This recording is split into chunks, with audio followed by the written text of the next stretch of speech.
Mano Faith Odhiambo ma en jakom mar riwruogo kinde pacho kae ka ogolo lipot e gino ma onego bed ni timo tok tho mar Albert Ojwang. Kapod wantiere lipodno mar Albert Ojwang, en ni anyuola mar Albert Ojwang kod jokedo ne ratich oganda koro dwaro adieri ewi nek mar Albert. E kinde matendo obila oyango timo nonro mong'ith ewi tho magalagala mar Ojwang. Jokedo ne ratich oganda obago ng'anyo e alwora mar kano ringre ma City Mortuary ka gikwedo tho mar Ojwang e kinde ma irito duoko mar bero ne ringre Ojwang manyo wito ngimane e lwet obila. Watudre achiel kachiel gi jafwambo marwa Cynthia Onyango maluwo wachno mondo nyiso kaka weche dhi. Cynthia, kinyalo winja to nyisani gisani chalo nade City Mortuary to jogo makedo ne ratich oganda ochopo kanyo, lweny chalo nade to familia bende osechiwo lipot moro amora e kinde ni magirito bero mar ringre Albert. Awinji maber ahinya James. Abiro ni achiel kachiel kowuok e kar kano ringre ma Nairobi Funeral Home ma bende ong'ere kaka City Mortuary. Gie sani watemo rito lipot mar bero mar ringre Albert Ojwang ma kaluwore kod okil ma ochung' ne anyuola mare osingo ni dhi timore kar sabur. Osingo ni dhi timre saa bore wang'e. Koro nyaka sani pod warito winjo ni lipodno biro bedo nade. Kata kamano, motelo ne lipot manochiw kod okilno bende ne waneno ng'anyo maduong' ahinya motel ne kod jogo makedo ratich oganda kamoting'o jotelo mag Vocal Africa Hussein Khalid kaachiel kod Omondi Ojiro mane oketo ng'anyo e alworani mar geche ma City Mortuary ka giwacho ni en gima kare ahinya mondo mi obila ochiw duoko kendo ochiw duoko mapiyo kaluwore kod tho mar Albert Ojwang. Kikorgi ne giwacho ni timo makama en mar temo sundo sirikal kendo mondo chop otene sirikal ni gionge kod mor kendo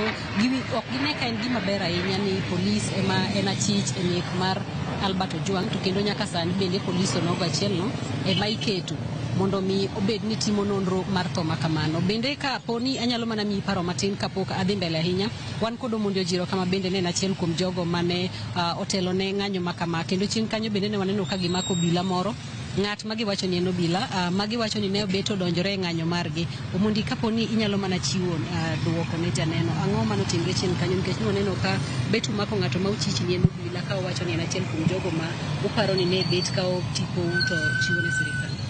Kamano nyikwara moga Ojwang iluonga no Odhiambo Ojiro, an ofisa mege wayuche mege ratiro mar oganda kendo atiyo shirika miluongo ne Vocal Africa. Kawuono wan kae City Mortuary to ne wan kae mokwongo mondo watimane postmortem nosiepwa mancho mak Homa Bay to oyud kotho Isel Central Police Station. Koro kan warito mondo postmortem otim to wawacho ni bende wagol kokwa kendo wagol wach pachwa oko mondo wakwed gik matimore ni vijande i Kenya kae. Nwach nek ilage nek ma watamore kendo gini nek ma rais marwa Ruto kata jotelo nowacho ni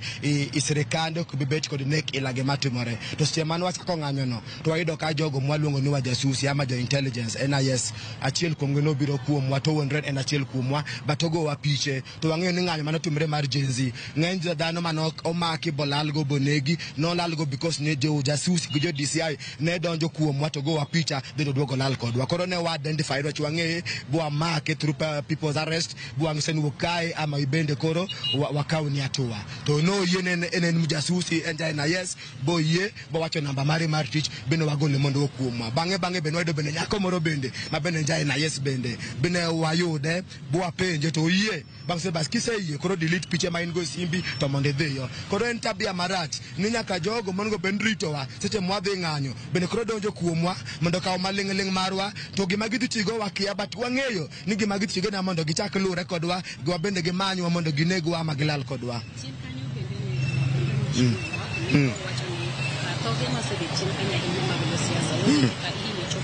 Ahinya gi josiasa ko nyalo ng'iyo tho mar jaod bura machon ma Kasipul Ng'ondowere to ywak ni nyaka sani pok winjo duond josiasa motegno ahinya ka kwedo nek makama. Pachu en mane? Mano nyiso ni weche ma walose momiyo inegowa en ni waloso kuom telo marach to telo marach itimo kod josiasa kod jogo mochung' ne sirikal. Emomiyo ineno ka kijana ni onege to josiasa momiyo josiasa mawayuakni oling' thi. Nyiso ni jopiny ni kendgi to josiasa gi jodito mege sirikal bende ni kendgi. Omiyo ka onge josiasa maloso niwach ging'eyo ni ka kijana ne loso abotelo marach mar polis gibende loso kuom gi abotelo marach. Koro ang'e josiasa mor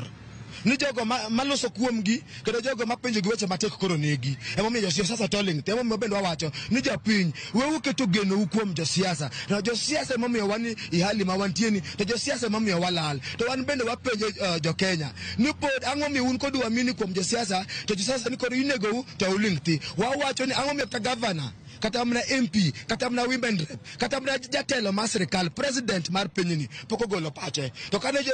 mbunge moro kanonegi mabende ni kod track record mar nek to josiasa no ywak kila mahali koro jogo man gi track record mar nek ko budi mana matin to ji ywak to jogo madimbore makedo na to mar oganda to kol algo yo malit kamae to giling ti josiasa waneno to piny bro neno ube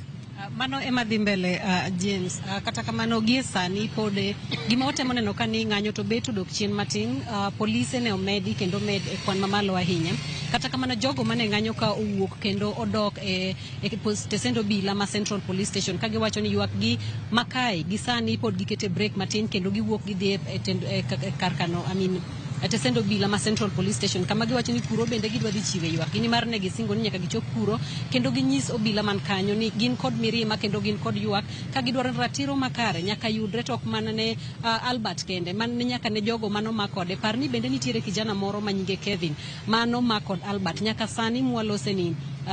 James poko ngeni en kanye no make no nego bedni iluo wachne ka ne jogo ma